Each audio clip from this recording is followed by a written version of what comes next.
when the next Prime Minister of the UK is elected, the UK will have had 7 Prime Ministers in 10 years. This unstable government landscape is typical more of Italy as it was, and Australia in the noughties. But it's happening in the UK, and even with large mandates and majorities that Boris Johnson and Keir Starmer had, it's still unable to implement the mandates that they've been given. Of course, Andy Burnham will be our 7th Prime Minister in 10 years. It's given us Italian-style political instability. Indeed, that's rather rude to the Italians because their Prime Minister, Giorgia Meloni, has been in power for 4 years by this October. No British Prime Minister in recent years has been in power for that long. So Andrew, let's look at the reasons why this is happening in the UK right now, because it's a unique landscape. It's come about probably because of Brexit, and we've covered that before. But let's start with Keir Starmer. So like Keir today, gone tomorrow? That's terrible. Thank you. That's all really bad. Keir, if you're there, I'm sorry. I really am. I have heard the answer of my parliamentary party to that question. And I accept that answer with good grace. Why did Keir Starmer fail and everyone else before him fail? But let's look at Keir. Now, Keir is a different politician than most people. So he was given a huge majority in Parliament 2024, clear mandate, and that mandate was about growth. Change begins now. The UK's got high inflation, high unemployment. There's a need to create jobs, a need to create growth. The economic bullets behind it are very, very clear in this. But Keir Starmer failed for probably 3 reasons. The first reason is there was no clear vision of how to implement the mandate. It was understood what needed to be done, but Keir didn't have a program in place with projects, with milestones, with very critical things about how change is going to happen. And as a result, what he's probably done is had a mild effect on the economy as opposed to a radical effect. And the radical effect is what was needed in the UK right now. And I think looking back now, that one of the things that's clear, indeed in which there's almost a consensus on now, is that one of Keir Starmer's biggest weaknesses is that he came to power with no real plan, no real blueprint, no proper preparation. As my mother used to say, do your homework and you'll be fine. Keir Starmer had not done his homework. It was not just an anti-conservative vote in 2014. It was more about things need to change and change fast. Mm-hmm. And Keir just hasn't done that. And he didn't program the delivery of the change in any way where the public could understand it. And it was too mild and too late. The second one is, given his roots are really in the human rights lawyer space, he didn't have a feel for politics in terms of other people. As being a civil servant rather than a politician. He did, yeah. And probably a Which a goes very back good to his one. roots. His roots, yeah. And a successful human rights lawyer. He got knighted. He's Sir Keir Starmer for that. Mm-hmm. Clearly a successful track record in what he did. Mm. But when he entered politics, and that's been a recent thing as opposed to a lifetime thing, he didn't really have roots in the Labour Party that would support him in times of crisis. So the thing about Keir Starmer is he is a complete and utter lawyer. He made decisions, first of all, that weren't particularly popular or understood in the UK. And let's just take 2 examples. One is Chagos Islands and giving sovereignty of Chagos and Diego Garcia, where you've done a great video, back to Mauritius. It didn't make sense from a UK perspective with UK interests. It might have made sense with international law and as a human rights lawyer in a more theoretical space, but it had no real resonance with the UK and caused real friction with the US because of the Air Force base being both used by the UK and the quite US. Strategic. Hugely strategic. International Well, you're talking about an international treaty that goes back over 50 years. International law, in other words. Yeah, so actually, if the Americans don't agree with this, it could violate this treaty with the US that enshrines British sovereignty over the Chagos Islands. And just, while they would still have 100 years use of it, there was no reason from a UK's perspective or a US perspective to offer Chequers back to Mauritius. Another example is nominating Peter Mandelson as the ambassador for the UK to the United States. That's the own goal part of this, isn't it? It's a big own goal. One of the many own goals. Yeah. Hello, I'm Peter Mandelson. Only 7 months ago, spinning his arrival as ambassador in Washington. I'm speaking to you from the ambassador's residence.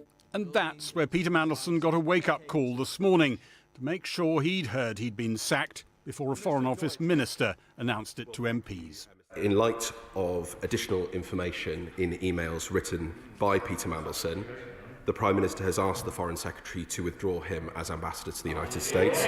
Peter Mandelson was just a terrible decision on any level. And there's no reason for Keir Starmer to have done that, but he claims to have been misinformed about Mandelson and his background, where clearly the information was provided. Yeah, quite questionable. Yeah. I think if he would have just done a 5-second Google search, he would have had the answers that maybe he just needed. talk to somebody Or talk to someone who actually understood what was going on.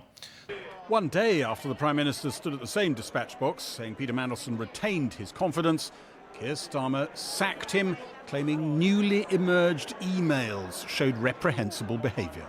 Just yesterday, he told me at Prime Minister's Questions that he had full confidence in Peter Mandelson, even though he knew that Peter Mandelson had said that there are more revelations to come. I think that is part of evidence that he has extremely bad judgment. So the second one was no real feel for politics, and didn't really get into that. And the last one is around the 2 budgets that he's released. Rachel Reeves is Chancellor of the Exchequer. Rachel Reeves has no real background in this space. She embellished her CV to make it look like she did. And she delivered 2 budgets where if you're talking about a mandate for growth, you're not then trying to tax the public more. And she ended up wanting to collect £340 billion more than previously. Well, thankfully, Rachel Reeves, Chancellor of the Exchequer, is ready to go. Good to see you this morning. We appreciate your time. The OBR says taxes are going to go to an all-time high as a result of your budget, 38% of national income, and the economy is going to grow at a slower rate than expected. I mean, that's hugely disappointing. Because let's not forget, Starmer was elected on a platform of growth. Growth was the priority. Growth would take priority above all else. The government would stand or fall on its ability to get the British economy going at a fair pelt, at a fair pace. And yet with her 2 budgets, particularly the first one, with huge increases in tax and in borrowing, which therefore kept interest rates up, growth was squeezed. Now, in an area where there's high inflation, high unemployment, and a need to create jobs, this makes it more expensive to create jobs. So the 2 budgets that were released under Starmer didn't actually even move the dial towards growth. It's clear that Starmer doesn't understand finances. He would have certainly have, if he had, checked what Rachel Reeves was doing and actually aligned it with what the mandate was trying to do. I think they also applied quite a lot of taxes onto the farming sector. They did, yes. Which was hugely unpopular. Unpopular, but also crazy. Crazy, given that Brexit's occurred and what you're doing is going back to roots. Yeah. It's just terrible. Yeah. So 3 things. No clear vision about delivery, not a feel for politics, and 2 very anti-mandate budgets that caused major disruption within the UK politics scene. If you add all these things up, and the loss of control of the Labour Party as a result, and the way power seeped to the backbenches, to the Parliamentary Labour Party, controlled by the soft left, we end up with Keir Starmer appearing outside Downing Street today to announce his resignation, become a common sight in British politics these days. Can I add one more? Which is? Which is, again, if I hark back to the Whitlam government in Australia from 1972 to 1975, this was a group of people who were elected to Parliament who had not been there before. And so these people, the ones that were there, were used to being, for a long time, how was it, 10 years or more that the Conservatives were in power? Yes. So, and they didn't have too many members in there, so the ones that are there used to being opposition people. Yeah, shadow people. There is disunity, there isn't that purpose and focus. Do you think that played any part in that, with the sniping in the background and the undermining of Keir Starmer's work by his own people? I think it partly did. I don't think it's the whole reason, but I think there's partly there. But it brings us very nicely into what we're going to talk about next, which is the sudden emergence of Andy Burnham as probably the next Prime Minister of the UK. Good morning, everybody. Are you ready for this? Mm-hmm. So let's just go through Andy Burnham's journey a little do bit. As Keir was running the country, Andy Burnham's been the mayor for Greater Manchester. And when trouble occurred for Keir, and Keir decided he was going to step down and leave No.10, Andy Burnham suddenly became the popular Labour Party member of choice. So what he did is he resigned as the mayor of Greater Manchester. He then persuaded a Labour member of Parliament to resign, therefore causing a by-election where Andy Burnham would now run as the Labour candidate. In that area, the by-election was held in something called Makerfield. And Makerfield is around the Manchester area again. For Andy Burnham to become Prime Minister, he had to become an MP first. So the only way to do that was to cause this by-election. And then he could run for PM. So what happened? The by-election of Makerfield was called. And there were two things on Andy Burnham's side, predominantly. The anti-reform people would probably vote for Andy Burnham, and the people who wanted Keir Starmer out, and out quickly, would probably vote for Andy Burnham. So it was a uniqueness about the election.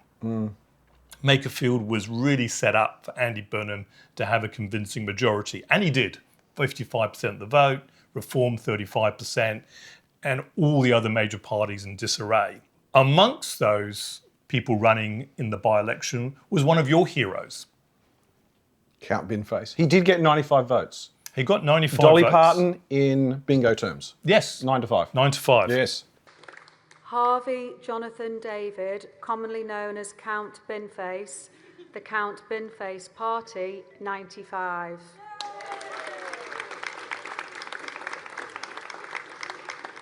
And only 67 votes behind the Liberal Democrats. So he almost took a major party out as well. And not too far behind the Conservatives, who got 1.9% of the votes, which is just quite incredible.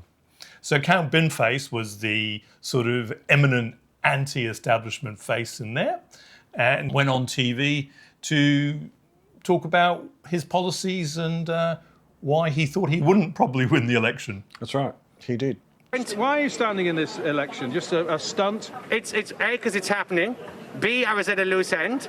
C, because I believe elected mayors should serve out their terms before they're eligible to stand for Parliament. Oh, you've made a sensible serious political point there. Well, no, you're supposed to be impartial, mate. So let me carry on. I'm going to rephrase the traffic lights on Liverpool Road. I'll price cap Wigan kebabs at £2. I'll make cyclists who disobey the highway code have to ride unicycles instead. If you weren't standing, who would you vote for if you had to pick between Andy Burnham and Bob Payne? Which one of those two? Turning into a very public figure and very popular figure. He did, but he's been around for a while. He has. He's run for 2 mayor elections. He ran against Boris. He ran against Theresa May. So he's been around for a while. He understands the electoral process. He loses every time his deposit. And it's £500 to run in a by-election. It's £10,000 to run in a mayor election, which he raised that money through crowdfunding. And then any excess profits he gave to charity. So good on Count Binface doing the right thing. So Andy Burnham now is in Parliament. He gets sworn in, and therefore he can now contest for the Labour leadership.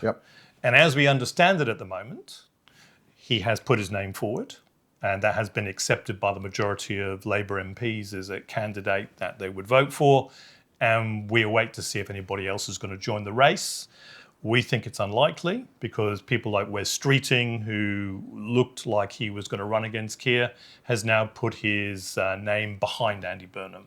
it looks like, if nothing happens on July 20th, that Andy Burnham will be the next Prime Minister of the UK.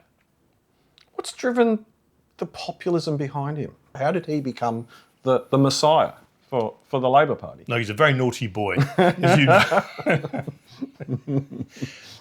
I think the first thing to say about Andy Burnham is, what is he going to do differently than Keir Starmer?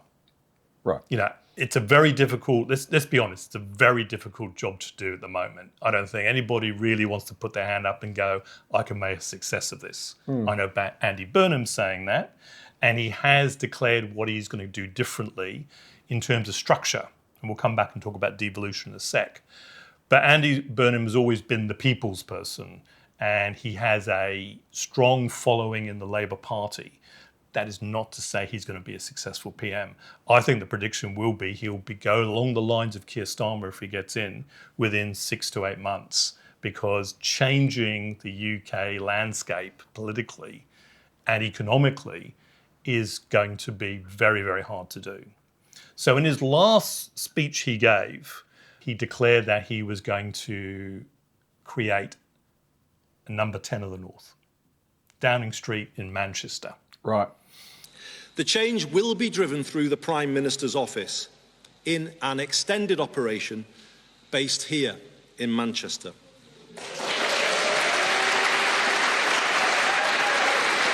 So in other words, devolution. That was very popular in Manchester, but it raised a lot of questions with the rest of the UK, because immediately that says, well, there's more government employees, right? The government's now going to increase in terms of numbers. It doesn't mean there's going to be economic growth. And in theory, having devolution is a good thing, because you get local decisions made by local people to benefit the local community. Devolution as a theory is really good. But if you look at what's happened in Wales and Scotland, Wales is one of the poorest regions in Western Europe. Scotland has devolution, it has for decades, and Scotland has the worst drug use in Europe, amongst other economic failures. Neither place has seen economic growth with devolution in place. Devolution on its own does not mean successful economic growth. It does not mean that there's suddenly going to be a change in the UK. And indeed, through Andy Burnham, he's declared it will take 10 years to create this change. And I don't think the UK is prepared to wait that long to get change. The other thing about Andy Burnham is he has gone on record saying he hopes one day to return to the EU for UK in his lifetime. So he is a pro-Remainer. He has changed his wording since. So he's a Romanian. A Romanian. Or Romanian. No, Romanian. Romanian. Romanian. Sorry about that. But he looks like he's going to have a fight on his hands to change the way in which he sees politics and the implementation he wants to do. We have yet to hear about his policies, although he's made a general comment that he's going to follow the 2024 mandate that Labour was given. Beyond that, we don't know what's going to do. And a lot of people feel, given this short period of time, there's not enough time for him with his support team to create a broad enough or specific enough manifesto to deliver for the UK. We remain to be seen, but the odds are stacked against him at the moment. This episode's Peace Prize goes to Keir Starmer, because he's not been able to implement the mandate in any piece whatsoever, and it's time for him to smoke his peace pipe, as it were, and leave. Andy Burnham, welcome. Keir Starmer, you've won a prize. Come and get it. If you enjoyed this video, there's more like it, so please feel free to choose another one. And if you like us even more, please like and subscribe.